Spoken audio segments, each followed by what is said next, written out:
The third and most extreme option is formal removal. If documentation cannot meet the required verification criteria, the Crown has the constitutional authority to revoke titles and recognition entirely. Historically, the monarchy has exercised this power selectively but decisively when legitimacy was questioned. Past precedents exist where branches of the family tree were quietly reclassified or removed to prevent ambiguity in succession. It is a legal, not emotional, decision. The Crown acts to preserve institutional continuity above all else. For Harry and Meghan, the stakes are existential. What they have spent years building, a post-royal life in America, a global media profile, the narrative of independence and legacy, is suddenly intertwined with centuries-old constitutional law.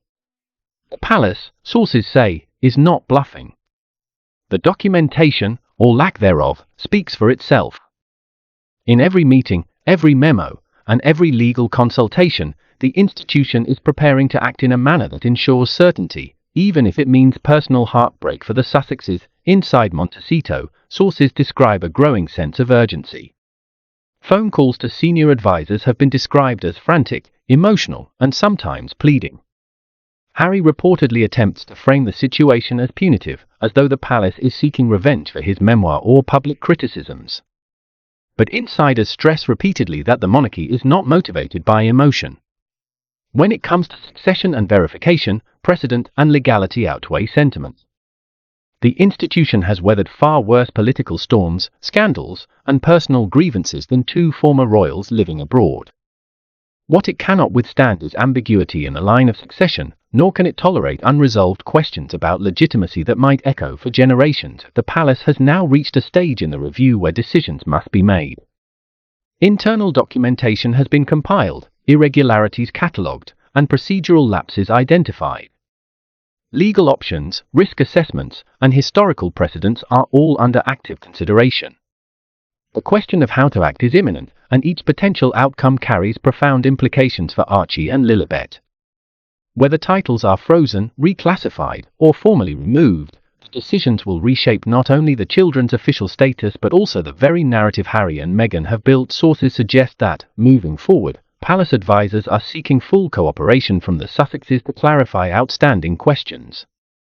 Documentation of births, confirmation of medical and ceremonial details, and alignment with institutional standards could mitigate the situation. Without cooperation or verifiable evidence, however, the Crown is prepared to exercise its constitutional authority fully. The review, insiders emphasize, is not about retribution, it is about certainty, continuity, and the survival of centuries-old precedent. For Harry and Meghan, this represents a test unlike any they have faced. Every phone call, every private meeting, every discussion is a confrontation with the reality that the monarchy does not operate on narrative, celebrity, or sentiment. It operates on procedure, law, and verification. And the clock is ticking. The next few months, sources say, will determine whether Archie and Lilibet remain part of the royal institution or become private descendants whose recognition is limited, conditional, or potentially erased entirely. This is a moment that blends personal anguish with institutional authority. It is about identity, legacy, and the limits of influence once outside the monarchy. And for those watching from the outside, it is a stark reminder, even in the era of global celebrity, centuries-old constitutional structures retain a power that can reshape lives in profound, irreversible ways. For Harry and Meghan, this realization was a wake-up call. Every deviation from standard protocol, the altered birth certificate for Archie, the delayed announcements, the private Californian birth and christening for Lilibet, created legal and constitutional uncertainty. In practical terms, the monarchy cannot verify the lineage or status of these children under the standards it has maintained for over a century. That is not a matter of preference or emotion. It is a matter of law. And when law and tradition collide with private life choices, the Crown always prioritizes certainty and continuity. Palace sources describe a meticulous approach to the review. Investigators categorized anomalies, documented gaps, and compared them against verified precedent. For Archie, the altered birth certificate raised fundamental questions. The removal of Meghan's legal name in favor of a royal title could imply an intentional distancing from standard verification procedures. Was it an effort to reinforce a celebrity narrative? A misunderstanding of protocol? or an oversight with unintended consequences. The investigators could not discern motive, but they could record fact. The document no longer conformed to the constitutional norms required for royal recognition. For Lilibet, the situation was even more severe. No palace-verified birth certificate accessible to investigators, no official bulletin, no church record, nothing existed in the traditional chain of evidence. In the eyes of constitutional law, this is not merely a procedural lapse, it is a potential disqualification from recognition under the established rules. Sources say that senior legal advisors within the palace repeatedly emphasized that this is not about personal feelings toward Harry or Meghan. The monarchy is not seeking to punish them. Rather, it is protecting its own institutional integrity, ensuring that succession lines, ceremonial privileges, and legal recognitions are beyond dispute. Harry's reaction to these findings, according to insiders, was one of escalating panic.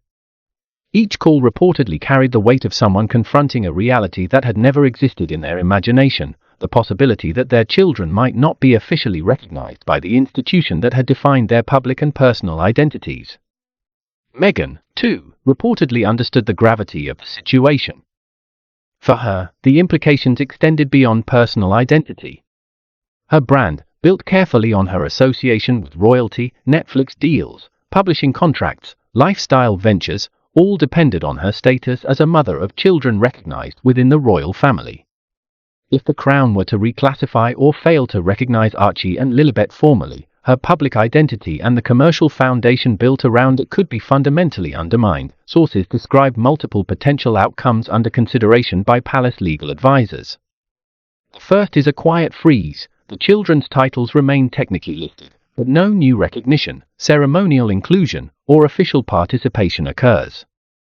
Essentially, they would exist in a liminal status, neither fully integrated nor entirely removed, gradually fading from formal consideration. The second is reclassification. In this scenario, Archie and Lilibet would be recognized privately as descendants of the monarch but stripped of working royal status. They would not be assigned formal duties, and their presence in official records would be adjusted to reflect private rather than public recognition. This move would maintain family courtesy while safeguarding constitutional standards.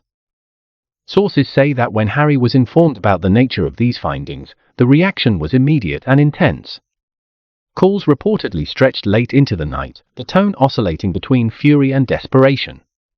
Every conversation, every argument, carried the weight of someone realizing that the world they thought secure, their carefully constructed life outside the monarchy, was suddenly precarious.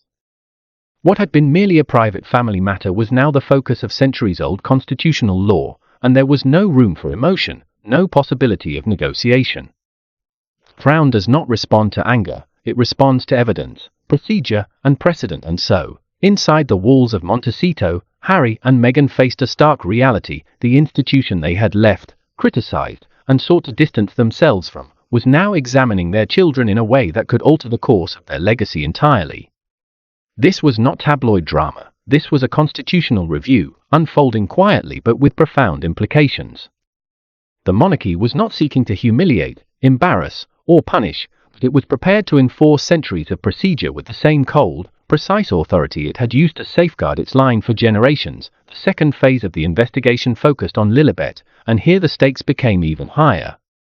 Born on June 4, 2021, in Santa Barbara, California, Lilibet Diana Mountbatten Windsor represented an entirely unprecedented scenario for the monarchy, a child connected to the line of succession born entirely outside the traditional system of verification and oversight.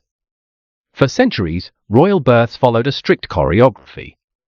Each announcement, each hospital, each attending physician and midwife was documented.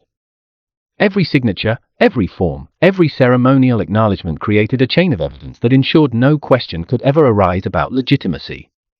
With Lilibet, that chain was, at best, incomplete, and at worst, broken entirely. According to palace insiders, the initial challenge was simple: verify the birth. But verification quickly turned into a labyrinth. There were no British medical staff, no royal doctors, no palace observers. The official bulletins, which traditionally accompany a royal birth and create a permanent record, were absent. Instead, the world received a press release crafted by Harry and Meghan's American PR team.